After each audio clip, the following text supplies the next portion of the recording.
blue eye, right? So which eye was the normal eye?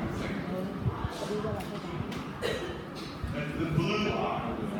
Why? Because, especially in Caucasians, children are born, most of them, with blue eyes. And then little by little, the lung size are migrating to the colonized iris, and that is under the influence of the sympathetic system. So in a sympathetic dysfunction, so this is the abnormal eye. This pupil is smaller than the Werner syndrome, and there is hypertropia, which means that that has been there for a long time, maybe even forever. In this case, you tell me in this other case, which eye is the normal eye? No, come on, let's be honest. It's only 50%. Yeah, go ahead. The normal eye is left eye, and right eye. Correct. Right? The right pupil is smaller, and there's heterotropia. The right eye is larger than the other eye. Right. You know David Bowie? Everybody knows David Bowie? It's a very famous singer, and he's also very famous for having anisophoria, and he got stabbed, in fact, in the eye in a fight for a girl. So when there's such a story of trauma, don't do MRI. Right. So you need a good history, like in any neuro-ophthalmic condition, to go ahead. When you're dealing with anisophoria, you have to make a decision which eye is the bad eye. Is it the small or the big one? A very simple way to do this is put people in darkness and in bright light. If the anisophoria is bigger in dim light,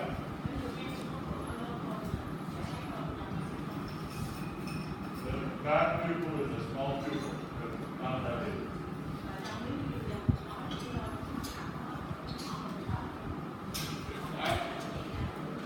If anisophoria is bigger in big light, in long light, anisophoria bigger in strong light, is a big pupil which is abnormal.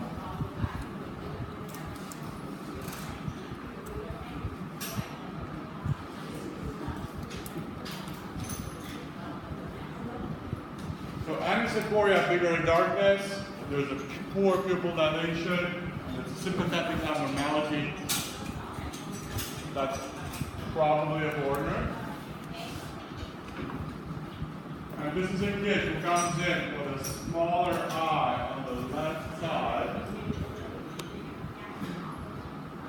And he was treated for conjunctivitis for a couple of weeks.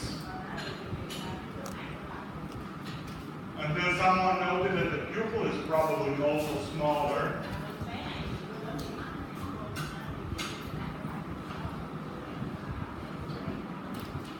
Is this a Werner syndrome?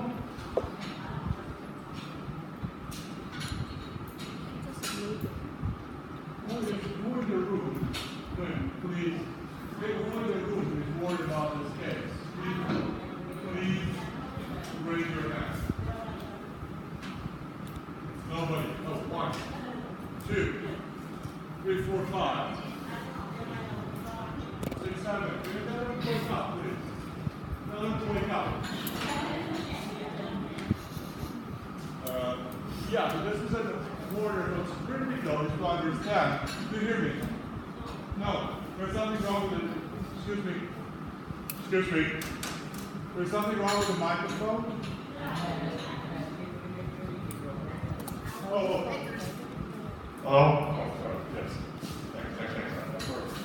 Should be good. Right. So if this is an acquired Warner syndrome, you should be very, very worried. There's no more battery.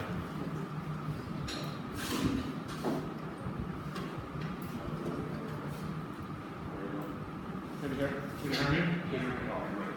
So if it's an acquired Warner, you should be really very worried. And we've seen this morning, Celia told us very clearly that there are a couple of instances which are absolutely devastating. And that's carotid dissection, one of them. In children, what you have to be very worried about is neuroblastoma. Right? So what do you want to do next now with this kid? Would you do some tests, eye drop tests? Who would do some eye drop tests? Who wouldn't do it? There's no other option. Is there a yes or no? Well, in this case, I think it's quite clear. It's such a clear case, order, that I wouldn't worry too much about establishing the diagnosis. But I would like to understand what's happening. And we are all ophthalmologists, but please stay and remain what you are fundamentally, which is being a doctor. Before being an ophthalmologist or a doctor, use your hands, use your brain, and remember your first lessons in medicine, which is palpation, right? Auscultation, do those things every now and then. So what should have been done in this case is look at the kid's neck. Although technology can do it for us. And what is this? This is neuroblastoma. Neuroblastoma, as you know, can kill. It's not treated. It's extremely rare. It's about Warner and neuroblastoma that does exist. So, a big principle in the children, if it's an acquired Warner, that's the critical word. Acquired, look for Warner. If it's congenital, I would say I don't bother too much. Let me show this lady who is coming in for eyelid surgery. Eyelid surgery clinic. And she comes in, and I'm going back to what I said before. Try to remain doctors. Very often we're just looking at the slit glands directly into the optic nerve. We forget that there is someone around that cornea. So what's wrong with this lady? Anything? Someone might say, oh, she might have a head position, head tilt, but she doesn't have diplopia. How are her pupils? You have no idea. And that's what's happening exactly in an everyday clinic. You don't really see, pupils if you're not carefully looking at them.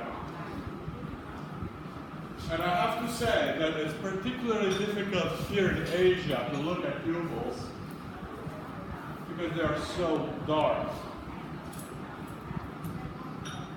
I worked in Denmark, all the pupils were blue, so easy. So, this is the lady. Can you see the pupils now? I still don't. Celia, I don't know. Yeah, okay. All right, right. I still don't understand. So are you saying, Celia, there's maybe a smaller pupil on the left side? Very subtle. Subtle, right? Okay, so this lady comes for eyelid surgery for recent onset of ptosis, where she could be aponeurotic because she's old. He's not young. Okay? But now we have a problem because Syria is telling us that there is maybe some difference in the pupil size. My fault. It's your fault. I wanted to do some nice income operating in her, and you let me do it. So, what could this be? Could it be a Horner? What would you do now, next? MRI. MRI. Who says MRI? The root. MRI of what? MRI of the third nerve. Eye movements, very good question. Be a clinician, be a doctor, I agree. Full, everything full. Everything, anything else? What would you do next? Get out of drops. Get out of drop. What you saying? Oh, good question. Clinician, you know, these guys are clinicians, it's great. It's anesthesia, bigger, and thin light. The problem is that I'm having already trouble to see her in good light, and dim light, I'm not going to be able to see her. But it's a good question. Right, another good question, how's the elevator? What he's probably saying is this a third nerve palsy, a partial third? On the right, left side, but it's still, the pupil is smaller, and that wouldn't really make sense. Any other ideas? Here are the shy guys or the young guys, or both? Any questions, ideas? Broad coincidence. Okay, so let's listen to Celia. She's saying get out the eye drops. Which eye drops? You heard this morning. She was extremely clear about it. MRI maybe, but not now. Not yet. Which eye drops? Who was here this morning? You were here this morning? If you don't tell me which eye drops, I'm not going to steer you with all.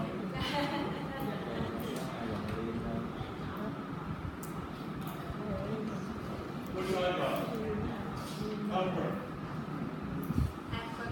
Acrocomedative, thank you. And this is her.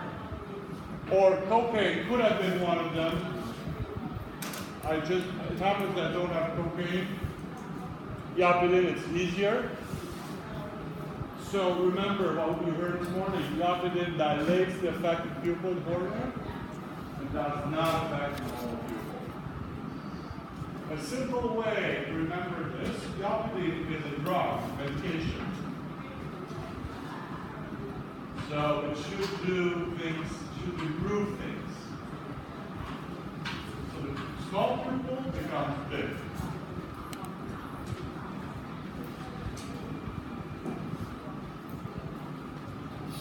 This is a Horner. Cocaine is bad. Makes things worse. If it's a Horner, anesthesia will be bigger after cocaine. So, this is the lady before Iapidin. This is the lady after. What's your diagnosis? What's your diagnosis? Horner. The pupil is up, so the eyelid is up, the pupil is bigger now. It's even bigger than the right pupil, because as I told you, Iapidin does not act on the healthy pupils. You're using Iapidin after laser, I guess, right? You're using it here? Yeah. No patient comes back saying, oh, I have a big pupil. Never. Iapidin should not act on a normal pupil, but it acts on Horner. Right? All right, so now we're sure that this is a Horner. No more surgery. I have to accept what Celia is telling me. Sorry, take it away with And that slower to understand what's happening. Now your thing comes in. Except that if this is responding to Yakubi, this is probably a sympathetic dysfunction. It's not a third. Right? What the third nerve will be a parasympathetic dysfunction. So the pupil will be big. Right? It's a different story. The eyelid will be down, possibly. There will be elevation deficit, as has been suggested here, but that's a parasympathetic deficit. Here we're talking about sympathetic. We're talking about long chain that Celia was telling you about.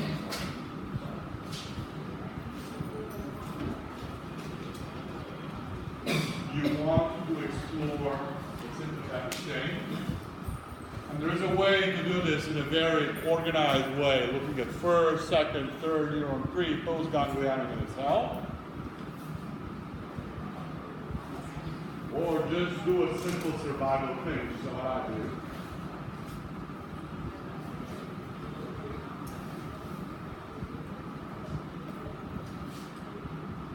And what I do is I try to keep the patient alive, so you want to be sure there is no carotid dissection. And for that, I'm asking for MRI, angio-MRI. I'm trying to do only one from here to here, which covers the whole sympathetic chain. But some radiologists prefer to do brain MRI, angio-MRI of the neck, and a CT of the thorax. That's 3 times the income. But be tough. Don't conceal anything. Go back to them. That's why I negotiate with my radiologist from here to here, and I just cover everything. But in this case, because the lady was a big smoker, the resident sent her for a chest X-ray, which was normal.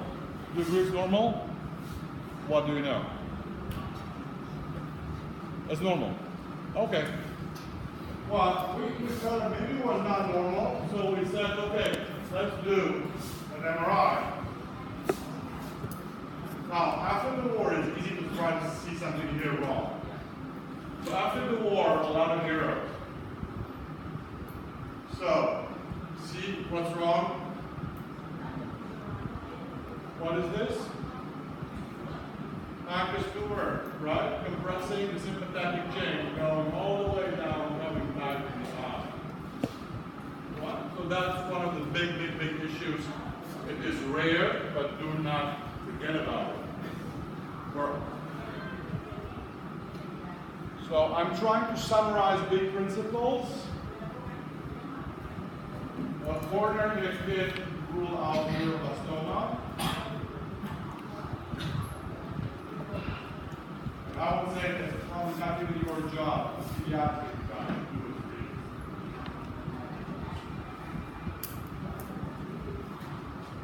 you. Except if you're feeling very well about the vanillic acid and homovanillic acid and those things. And it's complicated. Just say, yes, just send it. Yeah.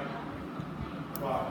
In adults, rule out carotid dissection and a lung tumor. And this is the nice way to look at imaging, which imaging to do, looking at which area, etc. But that's what we'll be talking about. Carotid dissection, pancreas, neuroblastoma, and this is the imaging.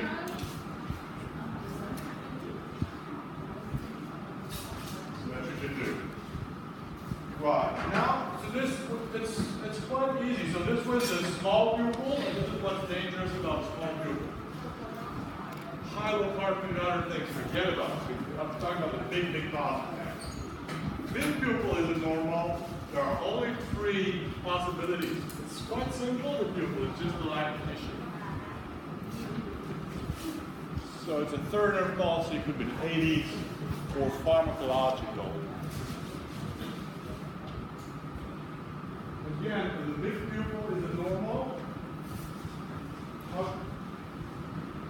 I'm killing. This is the second mic I'm killing. What are you doing? I don't know. You guys have a favorite one? We're receiving it. They're here, that's right. Yes. So, right. So let's say it's Friday afternoon, and in your waiting room you have these two patients. This lady, who has a third nerve palsy on her right side, with no pupil involvement. Oh, sorry. And there is this guy, and they are both sitting in their waiting room. You're calling the radiologist, and the radiologist says, I'm having one spot for you. Who goes for the MRI?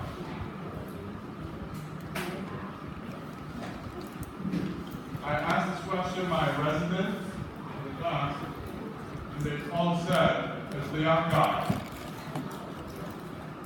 And I said, why? And the answer was, because the lady's old anyhow.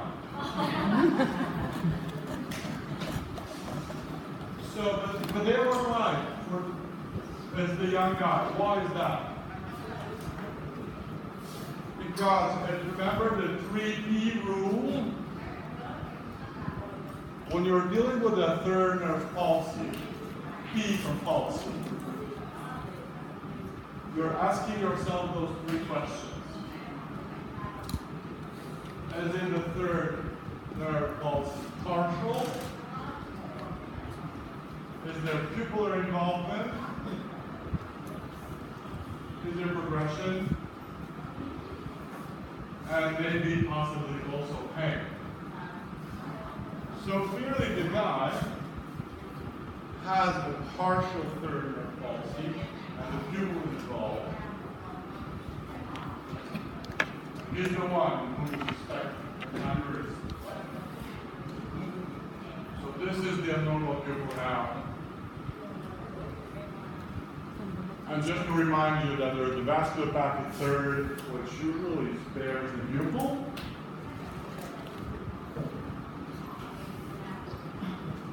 And then there's the aneurysmal, which involves the pupil in most of the cases. And this is the one that you are really afraid of. So he gets the MRI, and that's what he got. A posterior communicating artery aneurysm. Now it's interesting, when I'm talking to my neurosurgeon friends and fellows, they are telling me, I don't understand. You ophthalmologists, what are you doing? When the neurosurgeons are looking at posterior communicating artery aneurysms that are rupturing, there's 90% of pupil involvement.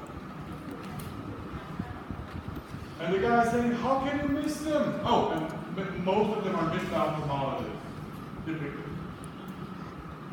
Is it clear? So, patients who are going to neurosurgery with a posterior communicating artery aneurysm rupture, 90% of them, they have a pupil involvement, and most of them have been missed by ophthalmologists.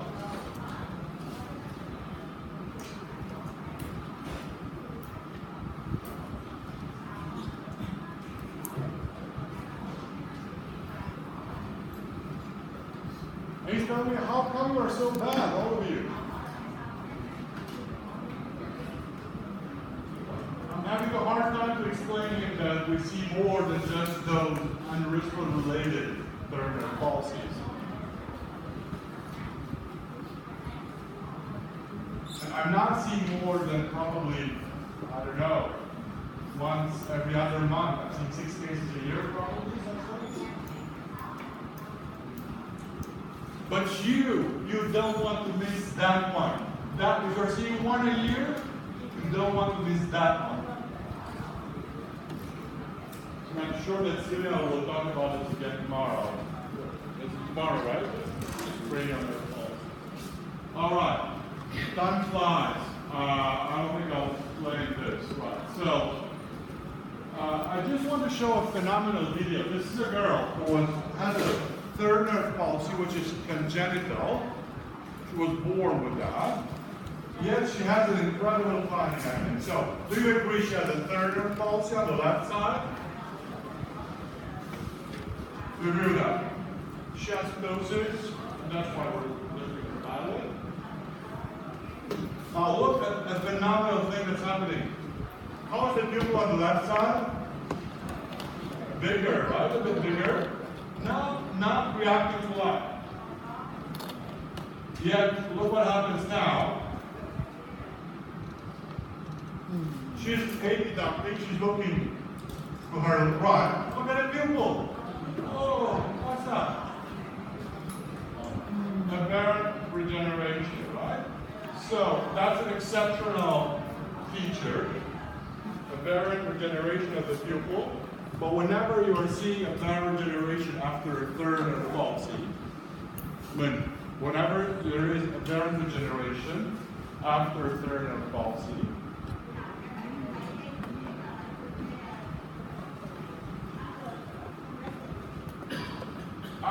somebody who has a third nerve palsy and develops later aberrant regeneration.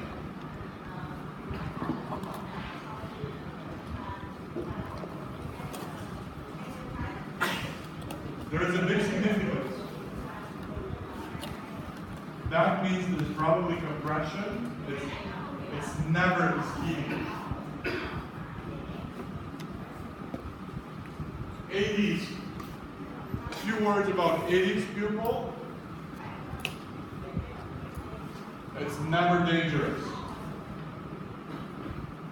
Now I have this very important question for you. Can an aneurysm manifest as an isolated big pupil?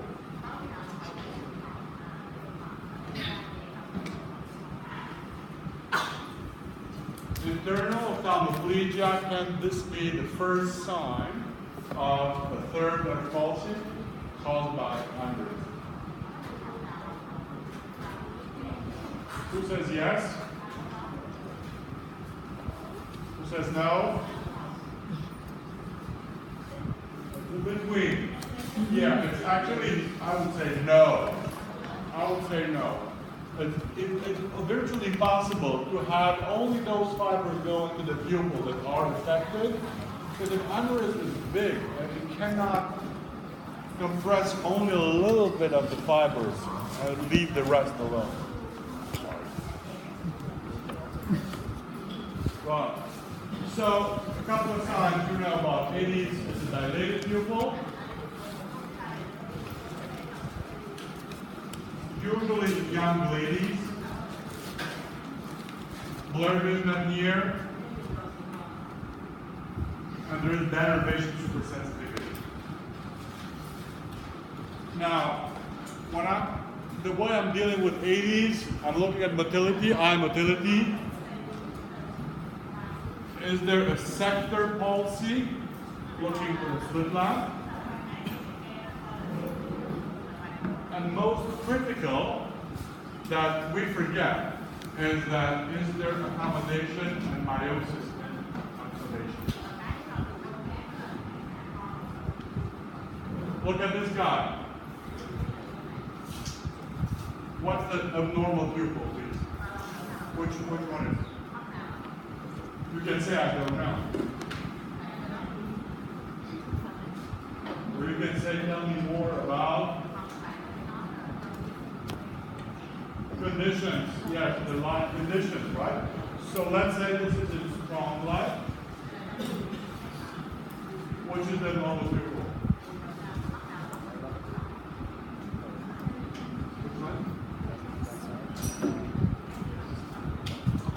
I'm asking which one is abnormal. The right is abnormal, right? I'm more interested about what's not normal. The right. that's not constricted. Right? Okay, interesting. Now this is in darkness. So this is really strong light. So this is mesopic, this is just like this. This is really strong light. Sorry. So it's the right pupil, not constricting and strong light. And this is the critical thing. Look, do the convergence. Right? Can you test my, please? Come over. Come over. Can you do a little dance for us, please? Joking. Please test my convergence. Let's say you're suspecting me having an 80s pupil. Test my convergence. You have a pen? Thank you. Yeah.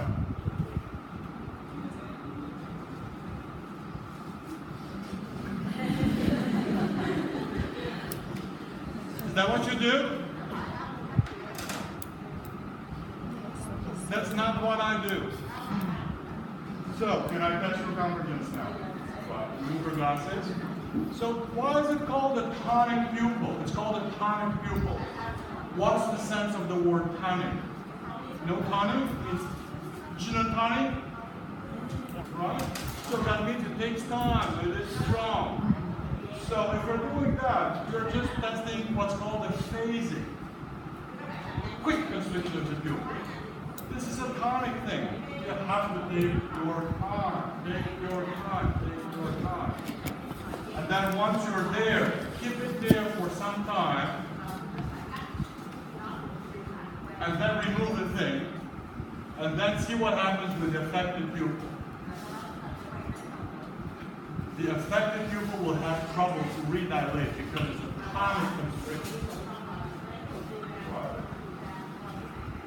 You're doing the right thing, it's just a bit fast. Take your time.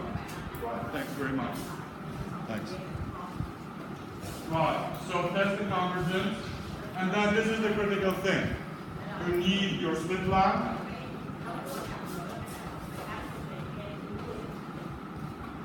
And this is the vertiform movement. The iris was just here. There's nothing much happening here. Want to see it again? Okay. So it's critical. Look, take your slit lamp and just shine a lot of light, turn it off.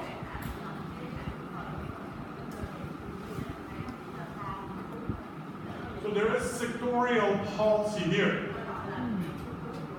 This works a little bit here, that's all. Right? What else can cause that? Nothing much. Now, this is a big pupil. Now, I want to give you, this is a small pupil now.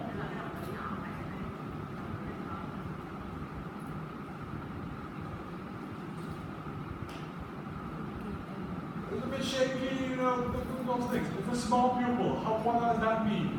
That means it is in the old 80s. 80s are big in the beginning and getting small later. Right? There is one more thing that I didn't do when testing the young guy. What's missing? Eye drops. Which eye drop test should you use? Dilute pilocarpine, and this is what he got. And it's a paradoxical response. The right eye is now getting smaller. It's a super sensitivity.